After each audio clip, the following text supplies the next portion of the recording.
सागर शास्त्री नाम के एक शिक्षक थे। प्राइमरी स्कूल के बच्चों को पढ़ाते थे। उनका स्कूल गांव से 7 किलोमीटर दूर था। उनके पास कोई वाहन नहीं था। स्कूल के आसपास का इलाका पूरी तरह सुनसान था, इसलिए वे अक्सर किसी से लिफ्ट मांगते थे। कभी कभी लिफ्ट नहीं मिलती थी तो पैदल ही चले जाते थे, ये सोचकर कि भगवान ने मुझे 2 पैर दिए हैं, कब काम आएंगे। जब सागर जी रोज लिफ्ट मांगने खड़े होते थे तो उन्हें लगता था कि सरकार ने इतनी सुनसान जगह पर स्कूल क्यों खोला। इससे अच्छा गांव में ही किराना की दुकान खोल लेता तो अच्छा होता। रोज रोज की भागदौड़ से बचने के लिए सागर शास्त्री जी ने कुछ पैसे बचाए और होंडा कंपनी का एक नया स्कूटर खरीद लिया।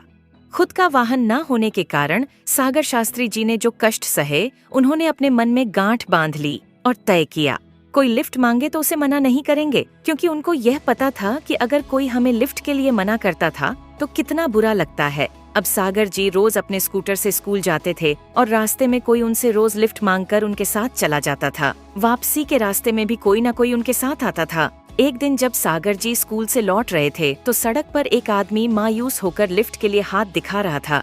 सागर जी ने अपनी आदत के अनुसार अपना स्कूटर रोका और वह व्यक्ति बिना कुछ बोले स्कूटर पर बैठ गया। थोड़ा आगे जाकर उस आदमी ने चाकू निकाला और कहा, सारे पैसे और ये स्कूटर मुझे दे दो। इस धमकी ने सागर जी को पूरी तरह से डरा दिया और तुरंत सागर जी ने अपनी स्कूटर रोका। वह स्कूटर था जिससे वह बहुत प्यार करते थे। सागर जी ने उस स्कूटर की चाबी देते हुए एक विनती किया।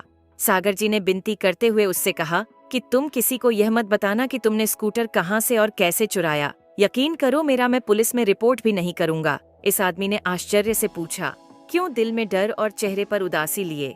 सागर जी ने कहा, यह सड़क बहुत उबड़ खाबड़ और सुनसान है। इस सड़क पर न के बराबर वाहन चलते हैं। साथ ही अगर इस सड़क पर ऐसी घटनाएं होती रहीं तो लिफ्ट देने वाले चंद लोग भी लिफ्ट देना बंद कर देंगे। सागर जी की इस भावनात्मक बातों आदमी के मन को छू गई। उसे सागर जी एक अच्छा इंसान लगे, लेकिन वह भी अपना पेट भरना चाहता था।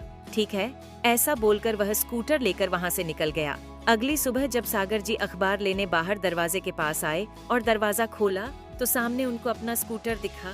सागर जी की खुशी का तो ठिकाना ही नहीं रहा। वे स्कूटर के पास दौड़े और अपने स्कूटर पर पैर से हाथ फेरने लगे, मानो जैसे उनका बच्चा था। उनको वहाँ एक कागज चिपका हुआ मिला। उस पर लिखा हुआ था, मास्टर साहब, ये मत सोचिए कि आपकी बातों से मेरा दिल पिघल गया। कल मैंने आपका स्कूटर चुराया और गांव गया और सोचा कि उसे भंगार वाले को बेच दूं।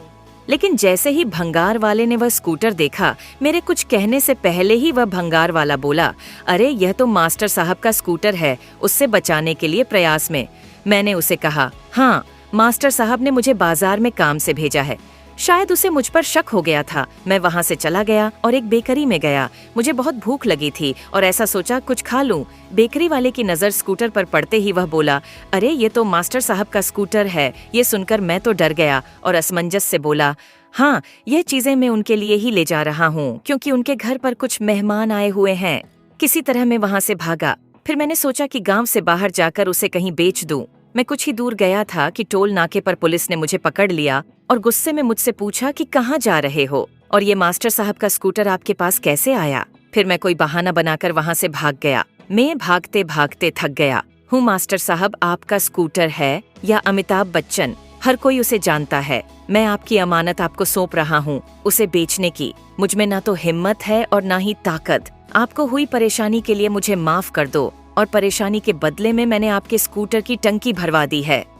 इस पत्र को पढ़कर सागर जी मुस्कुराया और कहा, कर भला तो हो भला। अगर आप दिल के नेक इंसान हो तो आपके आसपास के लोग निश्चित रूप से खुश होंगे। इसलिए जीवन में कभी भी किसी की मदद करने के लिए पीछे नहीं हटना चाहिए।